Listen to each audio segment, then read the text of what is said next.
In a flash, everything changed when I heard my husband's angry voice on the phone. He yelled, "Why do you always fall apart when I need you?" He didn't seem to care that I was in the hospital because our baby was in danger. He complained about being hungry and waiting for my cooking while I was stuck in the hospital. He said he'd had enough and was going out to eat with his parents, leaving me to figure out how to get home on my own. His anger made me feel even worse, especially because I was scared for our unborn baby and worried that I couldn't protect them. I used to be a dedicated cosmetic salesperson known for my hard work and success. I had many awards and loved my job.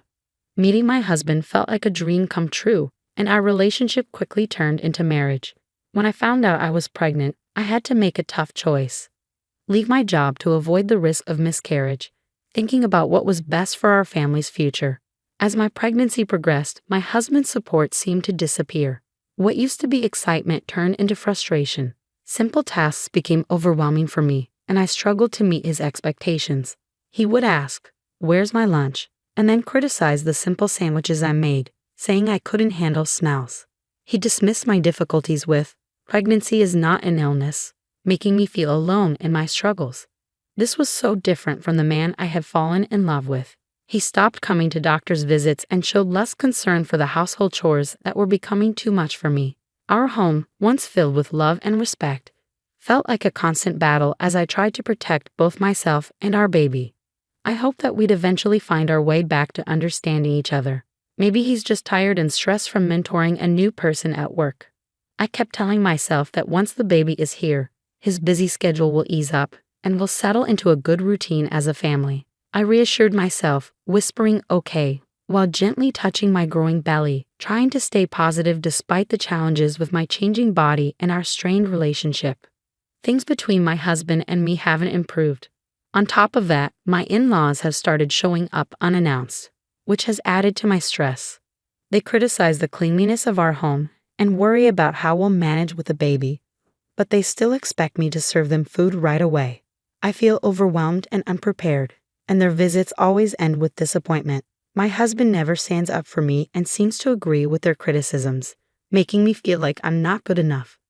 One day, while heavily pregnant and sent out to buy groceries, I collapsed from exhaustion.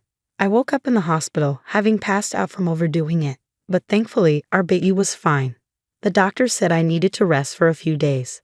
I saw missed calls from my husband and thought he must have been worried. But when I called him back, instead of relief or concern, he greeted me with anger. "Where have you been?" he demanded harshly, as if my health and our baby's safety didn't matter to him. His cold words made me shiver. I tried to explain, "I'm sorry I collapsed at the store and had to come to the hospital. They have me on IV fluids and want me to stay here for a few days." But his response was unfeeling and impatient. "You collapse and I'm supposed to care. Why don't you answer when I call?" "You're so slow," he said, making me feel even worse. I couldn't stand the thought of our baby being exposed to this negativity. I pleaded, "Please stop yelling. It's not good for the baby," but he ignored me. He continued, "We're starving here waiting for your awful cooking, and you're just relaxing in the hospital." It was clear he wanted to go out to eat with his parents and leave me on my own, even though I was in this condition. His anger and lack of concern were overwhelming. I ended the call feeling completely alone and heartbroken. As I returned to my hospital room, tears streamed down my face uncontrollably. In that vulnerable moment, a familiar and comforting voice reached out to me. "Are you okay?" I looked up to see Helen, a customer I had grown close to from my days as a cosmetic salesperson, offering me a towel. Seeing her brought me immense relief and warmth. "Helen, it's really you. I'm so glad you remember me." Our unexpected reunion felt like a beacon of kindness and human connection during my darkest hour. Helen was more than just a customer to me. After a tough divorce, she had lost her confidence and stopped wearing makeup altogether. I remember approaching her at the cosmetics counter and offering to help her try some makeup. The change in her wasn't just physical. It was a boost to her self-esteem and a step toward emotional healing. Over time, Helen became a friend, not just a client. But then, 5 years before I left my job, Helen stopped coming in, and I often wondered what had happened to her. Now, here she was, providing support when I needed it the most. "I had been hoping to reconnect with you, Helen," I said. "I was surprised to find out you had left your old job when I went looking for you."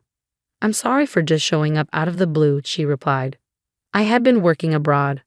I run a business overseas, and it's been very busy. I hadn't had a chance to enjoy summer or good food in ages. So once things settled down, I decided to come back. And believe it or not, right after, I tried to find you, Helen said with a laugh that made the situation a little lighter. I ended up here with appendicitis. It's just in the early stages, so medication should handle it. If this had happened while I was still abroad, the treatment cost would have been sky high, so in a way, I'm glad it happened here. Her optimism and warm smile were contagious, and this surprise reunion cheered me up. We happily reminisced about old times. As our conversation went on, Helen, with her kind smile, gently asked, You don't have to share if you're not comfortable, but I noticed you seemed upset earlier. What's going on? Feeling I could trust Helen, not just as a former customer but as a real friend, I opened up about my troubles with my husband and in-laws. I'm really worried about bringing my baby into this environment. I'm afraid they'll be treated the same way I am. And without my job, the thought of living independently, especially with a child, feels overwhelming. To my surprise, Helen made a truly generous offer. I actually have an apartment you could use. I manage a few properties as part of a project I started with land I inherited. It's a cozy 2-bedroom with a separate bathroom, soundproof walls, and it's in a safe neighborhood close to supermarkets and a police station. You wouldn't need to pay a deposit right now, and you can start paying rent whenever you're ready. It's a really good deal. What do you think? Helen's excitement and sincerity were so genuine that I couldn't help but laugh in disbelief. Are you sure you can offer it at such great terms? I asked, overwhelmed by her kindness. Absolutely, Helen said. I trust you'll take good care of the place, and I think it's important to support each other in tough times. You're more than welcome to stay there, she assured me with a warm smile. Helen's unexpected kindness felt like a ray of hope. It wasn't just an offer of a place to stay, but a chance for a fresh start. Her generous gesture was something I couldn't refuse, so with heartfelt gratitude, I accepted. Days later, once the doctors gave me the all-clear, I left the hospital and moved straight into the apartment Helen had set up for me. She had arranged everything effortlessly over the phone, showing incredible generosity. I didn't go back to the home I shared with my husband. Instead, I embraced this fresh start in Helen's cozy and welcoming apartment. Although I felt a bit guilty about not paying rent right away, Helen just laughed it off, telling me not to worry. While my husband was at work, I went back to our old home to pick up my things. It felt strange and empty, much like how I felt inside. Helen's support went beyond just offering the apartment. She connected me with a lawyer who had helped her before, and this solidified my decision to pursue a divorce. The lawyer's encouragement gave me hope, and with each hospital visit confirming the health of my baby, my resolve grew stronger. One day, as I left the hospital, I was alarmed to see my husband waiting for me. I panicked and tried to leave quickly, but my pregnancy made it hard to move fast. He confronted me about the lawyer and our living situation, gripping my arm tightly. I stood my ground, insisting that any discussions about the divorce, compensation, or child support should be handled through the lawyer. I refused to return home with him. As he tried to force me to go back, a young woman stepped in to help. Rebecca, as she introduced herself, immediately stood in front of me, showing clear protection. Her familiar interaction with my husband George revealed the underlying tension. Rebecca firmly told George he couldn't take me against my will, and even threatened to call the police. Her determination and the mention of the police were enough to shift the situation, giving me a glimmer of hope and the strength to assert myself. Seeing Rebecca's seriousness, George looked frightened and quickly left. I felt a wave of relief that nearly made my legs buckle. Rebecca immediately came to my side to support me. Are you okay? She asked, and I apologized, feeling overwhelmed by relief. Rebecca quickly called a taxi for me, insisting on making sure I got home safely. Despite feeling bad for causing her trouble, she reassured me it was no problem. When I told her my address, she was surprised to learn that I lived just below her. It was a happy coincidence that we were neighbors. Rebecca, cheerful and kind, turned out to be a new employee at George's workplace. She had reported his inappropriate behavior, which led to him being removed as her mentor. George was known for his lack of empathy toward female employees, often making insensitive comments about personal issues like menstruation and marriage. Rebecca shared that George's behavior wasn't just a problem at work. I had experienced it firsthand during my pregnancy. 3 weeks after meeting Rebecca, we had become good friends, enjoying dinners together. She shared that George had been moved to a subsidiary company after multiple complaints and problems at work. Interestingly, Rebecca was Helen's daughter, the same Helen who owned the apartment I was staying in. George had previously bragged about handling Helen's account, but his poor behavior led to his demotion. Helen had pushed for George's transfer after learning about his actions both at work and toward me. Rebecca, determined to address workplace issues on her own merit, had only acted after realizing my connection to her mother. Helen had encouraged Rebecca to gather and present evidence against George, which led to his transfer. With George's reduced income and increased workload, his position had changed significantly. Helen, drawing on her experience, advised me to stay firm and not be swayed by George's attempts to gain sympathy, which was incredibly reassuring. After I decided to divorce George, he tried to contact me through the lawyer, expressing how tough work was and how much he missed me. He even apologized and asked me to come back, but I remained resolute in my decision to divorce, supported by Helen. George had no choice but to accept the divorce and agree to the terms for child support and damages. As time went on, I faced a new challenge with my in-laws, especially my father-in-law, who was overly excited about the baby being a boy. I sensed trouble brewing, and it wasn't long before my in-laws made their move. One day, while I was heading out, my father-in-law grabbed my arm. He had followed Rebecca, thinking he would confront her, but then saw me and demanded that I give up my baby once born, claiming the baby was the family's heir. Despite my efforts to free myself, his grip was too strong. Just then, Rebecca's firm voice demanded he let me go.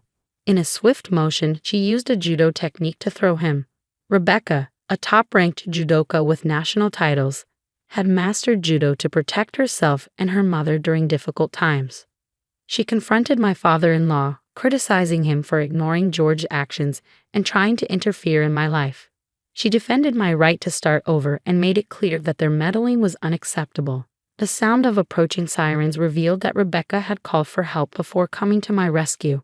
My mother-in-law, who had been waiting in a nearby car, watched quietly as the police arrived and took both her and my father-in-law away. My father-in-law was arrested, and after some reflection, my mother-in-law decided to divorce him and start a new life in the countryside.